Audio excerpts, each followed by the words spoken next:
Are coming to a Cattaraugus Creek shoreline nearly 2 weeks after a woman nearly lost her life. You'll recall 20-year-old Noemi Silliman accidentally drove her Jeep over a guardrail and plunged 25 feet into the icy waters. First responders did rush in and saved her. Since then, her family has been calling for repairs to the guardrail, which they say was previously damaged and too low. Well, tonight, crews are installing concrete barriers where the crash happened, and the family is thanking 7 Eyewitness News reporter Ed Riley. He met with the family today.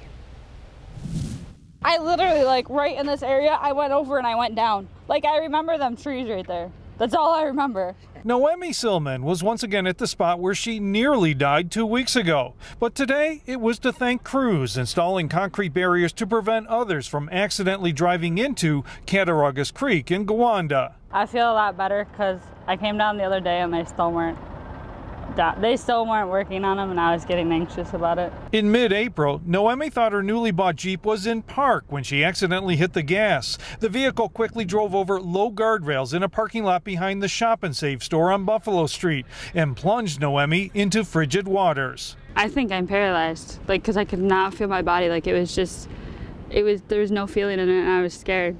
I thought it was my last day.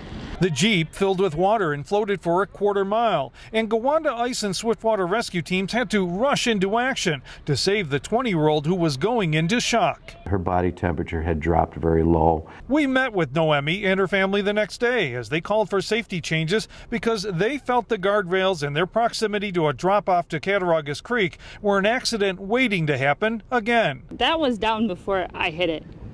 That should have stopped me is what I'm trying to get at. Today, the family was thrilled that new barriers are being installed, so no one else will have to experience the near-death trauma that they did. She started crying. She says, "Mom, they're doing it. Thanks to Channel 7, they're doing it." The owner of the property's taking the responsibility to fix it. It's just good to see them doing what they should be doing. It's the right thing to do. And so nobody gets hurt or ends up in the creek again. In Gowanda, Ed Riley, 7 Eyewitness News.